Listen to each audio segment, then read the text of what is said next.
ناظرین کی خدمت میں سلام و آداب. آپ دیکھ رہے ہیں وائس آف لداخ.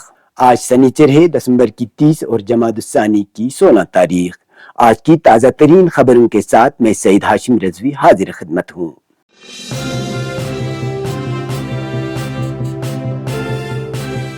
ویتنام اور لیہ کے درمیان ثقافت اور سیاحت کے تبادلے کو لے کر 29 دسمبر کو ویتنام میں ایک روزہ سیمینار منعقد ہوا، جس میں ویتنام اور لیہ کے travel and tourism stake holders کے علاوہ ویتنام میں موجود ہندوستان کے سفیر ڈاکٹر مدن موہن سیٹھی اور چیئرمین و chief executive councillor Leh advocate Tashi Gyalson موجود تھے. سیمینار میں all Ladakh travel trade alliance کے صدر، all Ladakh hotel and guest house association کے صدر اور آل لداخ ٹور آپریٹر ایسوسی ایشن کے صدر نے لداخ کے ٹورزم اور ٹریول انڈسٹری سے متعلق جانکاری دی. اس کے علاوہ لیہ اور ویتنام کے اسٹیک ہولڈرز کے درمیان 3 الگ الگ مفاہمت نامے پر دستخط کیے گئے.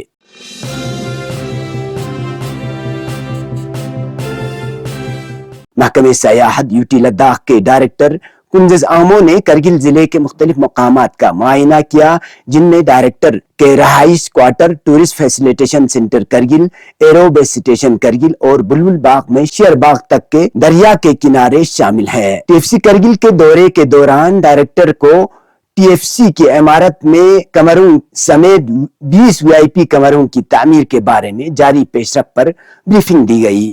انہوں نے سی سی ٹی وی کی فراہمی اور موسم سرما کے لیے موزون سہولیات فراہم کرنے کی ہدایت کی. معیاری کام کی اہمیت پر زور دیتے ہوئے ڈائریکٹر موصوف نے ٹورزم ڈیولپمنٹ اتھارٹی کو اعلیٰ معیار کو برقرار رکھنے کی ہدایت کی. کنجز آمو نے متعلقہ حکام سے منظور شدہ اور مختص بجٹ کے حوالے سے مالی معاملات میں شفافیت کو یقینی بنانے پر زور دیا.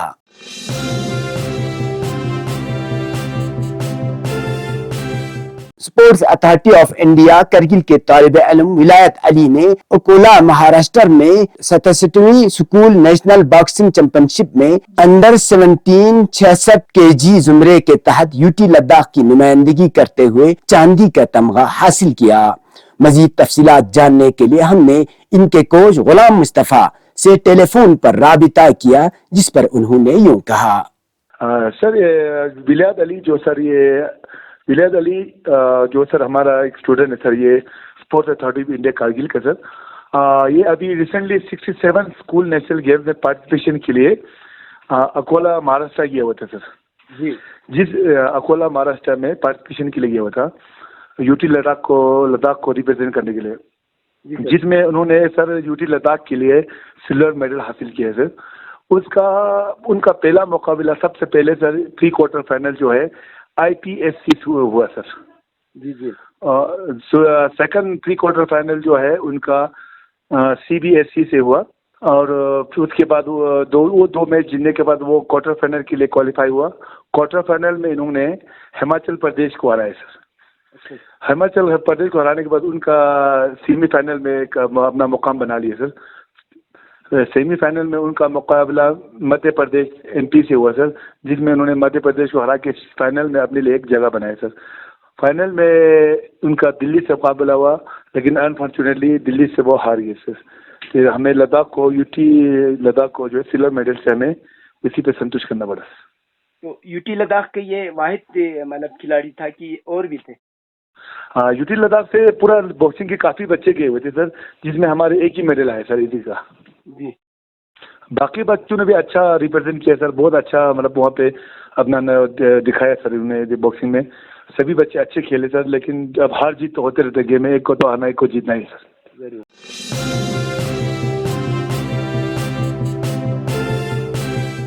محکمہ پبلک ہیلتھ انجینئر و اریگیشن اینڈ فلڈ کنٹرول نے محکمے میں کچھ آفیسران کو ترقی دے کر اعلیٰ عہدوں پر تعینات کیا ہے. سرکاری ذرائع سے موصولہ خبروں کے مطابق انجینئر سونم وانگچک کو ترقی دے کر chief engineer P H E اور اریگیشن تعینات کیا گیا ہے.